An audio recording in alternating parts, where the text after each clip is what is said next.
vous allez bien, soyez bénis en ce jour. Aujourd'hui, nous allons parler de quoi?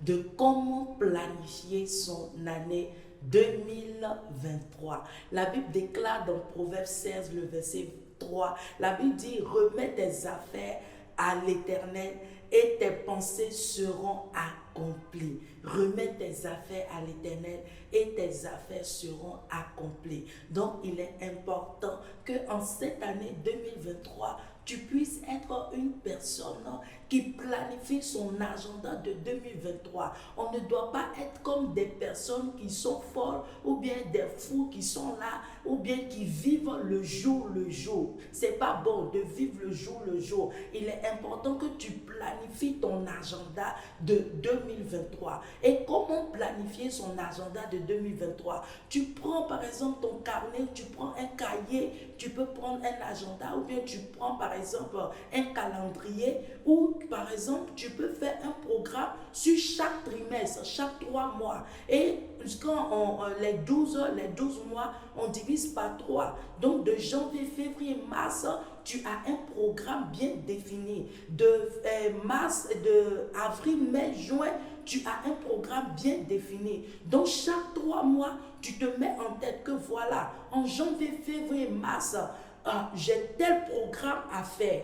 Maintenant, pendant les vacances, aussi, j'ai tel programme à faire. Si par exemple, tu dois prendre tes vacances en cette année 2023, c'est pas quand tu vas finir l'école, ou bien soit, ou quand les vacances vont venir, ou bien seront là, que tu vas commencer à réfléchir, à dire, bon, il faut que je dois obtenir mon passeport, je dois faire, par exemple, mon test de corona, je dois faire, par exemple, je dois aller voir comment le billet, on doit payer le billet d'avion, tout ça. Non, c'est pas comme ça que tu le fais. Tu dois planifier tout. C'est pendant ce mois de janvier que tu commences à planifier cela. Que voilà, en vacances, je dois aller dans tel pays. Donc, je ne dois pas être une personne qui gaspille.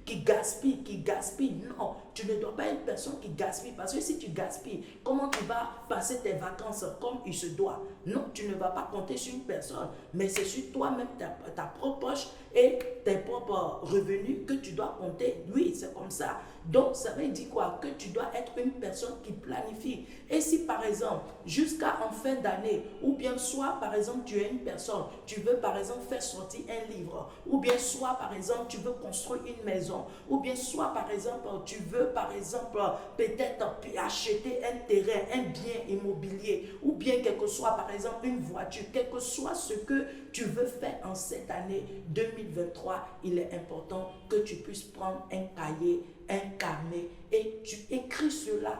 Tu écris et au même moment que tu as fini d'écrire, tu mets devant le Seigneur. Tu mets ça devant le Seigneur et tu commences à prier selon ça. Seigneur, ce premier trimestre-là, voilà telle chose que je veux faire. Éternel, le deuxième trimestre, voilà telle chose que je veux faire. Éternel, le troisième trimestre, voilà telle chose que je veux faire. Éternel, le quatrième trimestre, voilà telle chose que je veux faire. Et tu verras que pendant tout ce que tu as écrit et tu as énuméré devant le Seigneur, tu verras que cela va bien s'accomplir pour toi.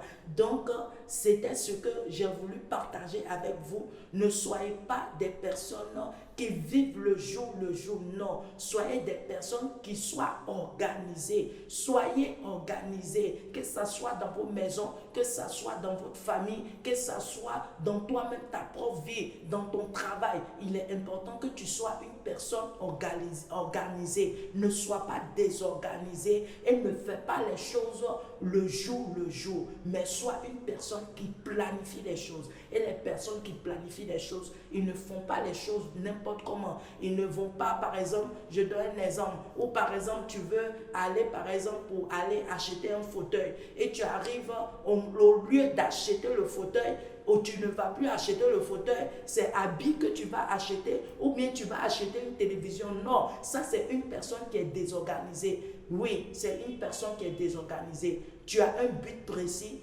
sur lequel tu marches. Donc c'est ce que tu dois faire en cette année 2023. Ne sois pas désorganisé. Soyez bénis.